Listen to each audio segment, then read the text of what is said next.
महाराष्ट्रातील सर्व विद्यार्थ्यांचं सीएसटी लॉन्चपॅडच्या यूट्यूब चॅनलमध्ये पुन्हा एकदा मी तुमचं मनापासून स्वागत करतो। तर आजचा हा अपडेट महानिर्मितीची जी भरती चाललेली आहे त्या संदर्भामध्ये महत्त्वाचे 6 अपडेट आलेले आहे। ते 6ही अपडेट एकत्र आहे आणि तो अपडेट 7 जानेवारी 2025 आणि तो एकदम महत्त्वाचा अपडेट आहे। तर नेमकं त्या अपडेटमध्ये काय दिलेलं आहे ते मी तुम्हाला सविस्तरपणे सांगतो, जे महत्त्वाचं आहे तेच सांगतो, ठीक आहे। पण त्यापूर्वी जर तुम्ही चॅनलवरती नवीन असाल तर आठवणी काय करा, चॅनलला सबस्क्राइब करा आणि बेल आयकॉन दाबून ऑल नोटिफिकेशन ऑन करा, जेणेकरून जेव्हा केव्हा या प्रकारचा नवीन अपडेट येणार तर त्याचं तुम्हाला नोटिफिकेशन सर्वप्रथम मिळालं पाहिजे, ठीक आहे। चला आपल्या अपडेटकडे वळू। तर अपडेट बघा, अपडेट आहे महानिर्मितीचं ऑफिशियल वेबसाईट ऑफिशियल वेबसाईटवरती पण अवेलेबल आहे आणि पत्र हे ऑफिशियलच आहे, 7 जानेवारीचं आहे, 7 जानेवारीचं। तर नेमकं याच्यामध्ये मुद्दे काय काय आणि कशाच्या संदर्भामध्ये पत्र आहे, हे शुद्ध पत्रक आहे, सरळ सरळ सुधार पत्र म्हणू आपण किंवा शुद्ध पत्रक म्हणू, ते पत्र आहे। तर बघा याच्यामध्ये तंत्रज्ञ 3चे जे पद भरती चालली आहे त्याच्या संदर्भामध्ये आहे।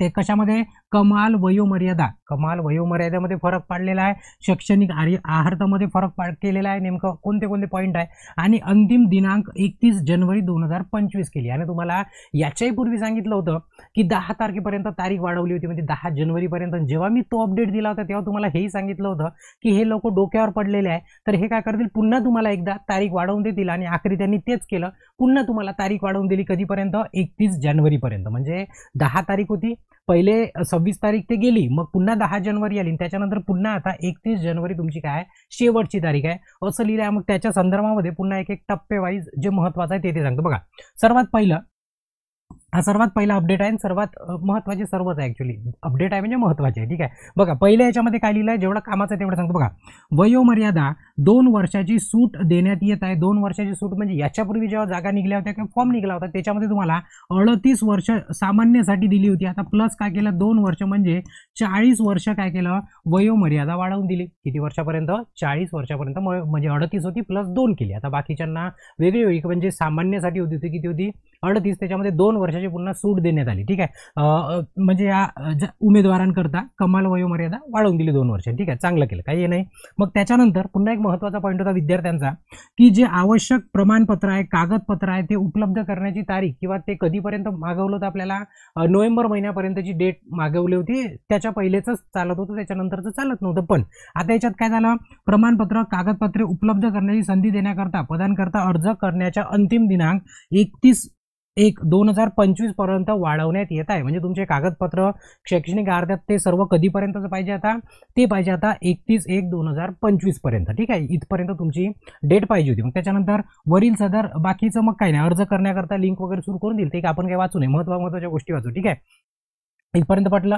त्याच्यानंतर दुसरा पॉईंट नंबर 2, ठीक आहे, म्हणजे महत्त्वाचा दुसरा अपडेट त्याच्यातला, दुसऱ्यामध्ये काय लिहिलेलं आहे, महत्त्वाचं आहे, एवढं सर्व पिवळे दिसतात तुम्हाला तर महत्त्वाचं आहे। बघा अंतिम दिनांकात 31/1/2025 पर्यंत मुदतवाढ दिली असल्याने उमेदवारांची शैक्षणिक आहारता व इतर सर्व, जसे की सर्व कागदपत्र, ठीक आहे, म्हणजे जसं उत्पन्न आहे तुमचं, प्रगत गटात मोडत नसल्याचं प्रमाणपत्र, नॉन क्रिमिनल झालं, शिकाऊ उमेदवारी जसं अप्रेंटिसशिप झालं, त्याच्यानंतर अप्रेंटिसशिप केल्याचं जात प्रमाणपत्र, व्हॅलिडिटी झाली, हे सर्व आपल्याला नोव्हेंबर महिन्याच्या पहिलेचं पाहिजे होतं। पण आता कसं झालं आहे, आता तुम्हाला 31 जानेवारी 2025 पर्यंतचं असलं तरी चालेल, ठीक आहे, म्हणजे यांनी आपल्याला तारखा वाढवून दिलेल्या आहे। काही जणांची अप्रेंटिसशिप आता जानेवारीमध्ये कंप्लीट झाली, बऱ्याच जणांचे कॉन्टॅक्ट झाले आपल्याशी, तर त्यांना टाकता नव्हते कारण की ते डिसेंबरपर्यंत पाहिजे होतं, नोव्हेंबरपर्यंत। पण आता त्यांनी काय केलं, 31 जानेवारी आपल्याला डेट दिली आहे। जर तुमचं जानेवारी महिन्यात अप्रेंटिसशिप कंप्लीट झाला आहे तर तुम्ही आता याच्यामध्ये इन्क्लूड होऊ शकता, पण याला जनरेशनचंच अप्रेंटिसशिप पाहिजे, एवढं लक्षात ठेवा, ठीक आहे। मग त्याच्यानंतर इथपर्यंत ते गणना करेल। तसेच त्याच्यानंतर प्रगत कुशल प्रशिक्षणार्थी आहे त्यांच्यासाठी बाह्य स्त्रोत कंत्राटी आहे, पुन्हा कामगार यांच्या आवश्यक अनुभवाचा अंतिम दिनांक हा 31/1/2025 असा गणण्यात येईल। म्हणजे त्यांचा जर ते रनिंगमध्ये आहे, म्हणजे हे बाह्य स्त्रोत कंत्राटी आहे किंवा मग कुशल प्रशिक्षणार्थी जे आहे, जे काम करते ऑलरेडी, त्यांचा आता अंतिम दिनांक, तुम्ही ऑलरेडी फॉर्म भरला असेल, डबल भरायची गरज नाही, समोर लिहिलेलं आहे, ठीक आहे। तर ते किती आहे, 31/1/2025 असं तुमचा शेवटची तारीख राहील। तर मग टाकताना 31/1/2025 टाकायचं, शेवटची तारीख आहे, इथपर्यंत माझं प्रशिक्षण झालं किंवा चालू आहे म्हणून, ठीक आहे। त्याच्यानंतर यापूर्वी ठीक आहे, बाकीचं काही कामच नाही आहे, यापूर्वी 1/10 पर्यंतचाच अनुभव पकडला जात होता, आता 31 पर्यंतचा पकडला जाईल, ठीक आहे। त्याच्यात महत्त्वाचं की तांत्रिक कंत्राटी कामगार मग बाकीच्यांनी यांनी अर्ज सादर केले असल्यास, म्हणजे जर यांनी ऑलरेडी अर्ज तुम्ही जर सादर केले असणार तर नवीन अर्ज करण्याची आवश्यकता नाही। म्हणजे जर तुम्ही ऑलरेडी 1/10च्या पूर्वी भरलं असणार, म्हणजे 10 जानेवारीच्या पहिले जर भरलं असणार तर तुम्हाला पुन्हा डबल अर्ज भरायची गरज नाही आहे. त्यांनी ते बरोबर मॅनेज करून घेतलं असं त्यांनी लिहिलेलं आहे. ठीक आहे, बाकीचं वाचत नाही मी. ठीक आहे, मग ते माहिती वगैरे मागवून घेतील असं वगैरे लिहिलं आहे, पण तुमचा वेळ वाचला पाहिजे म्हणून मी फक्त कामाचा घेतो. ठीक आहे, हा होता दुसरा पॉईंट. तिसऱ्या याच्यामध्ये जे महिलांसाठी जे आरक्षण आहे, महिला उमेदवारांकरता जे आरक्षण आहे ते काय केलं जाईल, आरक्षणाअंतर्गत भरती प्रक्रियेच्या वेळेस विचारात घेण्यात येईल, म्हणजे महिला आरक्षणाचा पण विचार इथं केला जाईल, तो त्यांनी पॉईंट इथं नमूद केलेला आहे. ठीक आहे, त्याच्यानंतर पॉईंट नंबर 4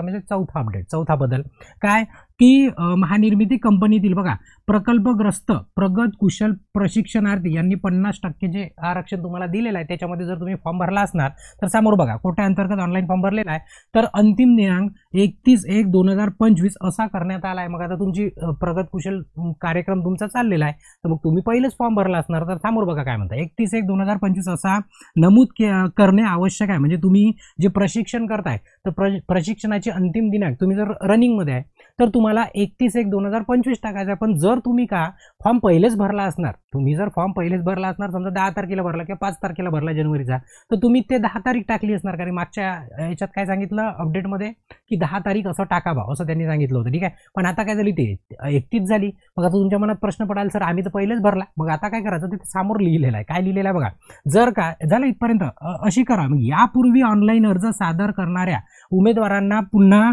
बघा अंतिम दिनांक 31/10/2024 असा नमूद करून अर्ज सादर केला असल्यास, म्हणजे तुम्ही जर ऑलरेडी याच्या पूर्वीचा फॉर्म भरलेला आहे या अपडेटच्या पूर्वी, तर तुम्ही अंतिम दिनांक काय टाकला 1/10/2024 टाकलेला आहे. तर आता तुम्हाला अशा उमेदवारांना देखील नवीन अर्ज सादर करण्याची आवश्यकता नाही, म्हणजे पुन्हा तरी पण तुम्हालाही डबल अर्ज भरण्याची गरज नाही, ते बरोबर मॅनेज करून घेतील आपल्या स्तरावरती. ठीक आहे, हे चौथा अपडेट होता. 5वा याच्यामध्ये, ठीक आहे, 5वा आता याच्यामध्ये म्हटलं आहे की मोठ्या प्रमाणामध्ये उमेदवार अर्ज करत आहे. ठीक आहे, खूप सारे उमेदवार अर्ज करणारच आहे, जवळपास 14 आणि 18 ट्रेड जवळपास याच्यामध्ये इन्क्लूड केलेले आहेत. अर्ज तर खूप सारे येणारच आहे, सर्वांना कमाई नसल्यामुळे. ठीक आहे, तर उमेदवारांनी मोठ्या प्रमाणात अर्ज केले, त्याच्यामुळे काय होते की पेपर एकाच दिवशी एकाच शिफ्टमध्ये होऊ शकत नाही. म्हणजे एखाद्याचा पेपर समजा सकाळी 9 वाजता झाला तर दुसरी बॅच 12 वाजता राहील, तिसरी बॅच 3 वाजता राहील, चौथी बॅच 5 वाजता राहील. म्हणजे असं काय केलं जातं, एकाच दिवसात शिफ्टमध्ये पेपर घेतला जातो. काय केलं जातं, शिफ्टमध्ये पेपर. मग कोणाचा पेपर सोपा असणार, कोणाचा पेपर कठीण असणार, कोणाचा पेपर एकदमच सोपा असणार, कोणाचा पेपर एकदमच कठीण असणार. मग कट ऑफ लावायचा कसा, मग त्यासाठी एक प्रोसेस आहे, त्याला नॉर्मलायझेशन म्हटलं जातं. म्हणजे जसं ॲव्हरेज काढून सारखं केलं जातं ना, त्यासारखं सर्व बॅचेसला नॉर्मलाइज केलं जातं. हे कॉम्प्लिकेटेड प्रोसेस आहे, याचं आपल्याला काही करायचं नाही, फक्त तुम्हाला माहितीसाठी त्यांनी माहिती देऊन दिली की एकापेक्षा अधिक सत्रामध्ये पार पडाल पेपर, तुमची एक्झाम वेगवेगळ्या सत्रामध्ये पार पडेल त्याच्यामुळे. ठीक आहे, तर हा काही महत्त्वाची गोष्ट नव्हती, बस फक्त नॉर्मलायझेशन होणार आहे. त्याच्यानंतर सहावा कोणासाठी आहे, महानिर्मिती कंपनीतील बिगर ITI, म्हणजे महानिर्मिती कंपनीमध्ये जे कुशल प्रशिक्षणार्थी ज्यांचा ITI नाही झाला आहे पण इंजिनिअरिंग झालं आहे, पॉलिटेक्निक झाला आहे, त्यांच्याकरता जसं अभियांत्रिकी पदविकाधारक उमेदवारांना ठीक आहे पत्र वगैरे दिला, त्याचं काही वाचायचं काम नाही. बघा, यांना सहाय्यक अभियंता म्हणजे असिस्टंट इंजिनियर आणि कनिष्ठ अभियंता म्हणजे तुमचा ज्युनियर इंजिनियर हे पद कोण भरू शकतात, अभियांत्रिकी पदवी आणि पदविकावाले म्हणजे डिप्लोमा आणि डिग्री होल्डर भरू शकत होते, बरोबर. त्यांना त्याच्यामध्ये आरक्षण दिलं, त्याच्यामध्ये मार्क्स दिले आहे वेगळे म्हणजे ॲडिशनल,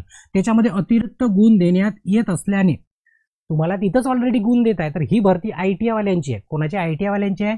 मग इथं काय लिहिलं आहे, मग अभियांत्रिकी पदवीधारक उमेदवारांना तंत्रज्ञान पदाच्या सरळ सेवा भरती प्रकल्पग्रस्त राखीव 50% कोट्याअंतर्गत अतिरिक्त गुण देण्यात येणार नाही. म्हणजे तुम्हाला या ITIच्या भरतीमध्ये ITIचे विद्यार्थी जे तंत्रज्ञाचे, ठीक आहे, त्याच्यामध्ये त्या भरतीमध्ये तुम्हाला अतिरिक्त गुण देता येणार नाही. तुम्ही फॉर्म भरू शकता पण तुम्हाला अतिरिक्त गुण मिळणार नाही, जे त्यांना मिळत आहे दरवर्षीप्रमाणे 5% तुम्हाला मिळणार नाही. ठीक आहे, याची संबंधित विशेष नोंद घ्यावी. ठीक आहे, मग बाकीचे नियम व अटी सर्व अबाधित राहील, म्हणजे याच्यात काहीही बदल होणार नाही. म्हणजे उरलेले जे काही डाऊट आहे, उरलेले जे काही तुमचं हे होतं ते सर्व जशाच तसं, त्याच्यामध्ये काहीही बदल नाही आहे. हे होते आपल्याला महत्त्वाचे 6 अपडेट. जर तुमचा अभ्यासाची तयारी चाललेली असणार तर आपल्या CST लॉन्चपॅड ॲपवरती आपण एक महानिर्मितीसाठी स्पेशल एक बूस्टर कोर्स तयार केलेला आहे, ज्याच्यामध्ये verbal reasoning, non verbal reasoning, संख्यात्मक क्षमता, त्या पूर्ण रेकॉर्डेड लेक्चर आहे, पूर्ण रेकॉर्डेड लेक्चर अपडेट सुरू आहे.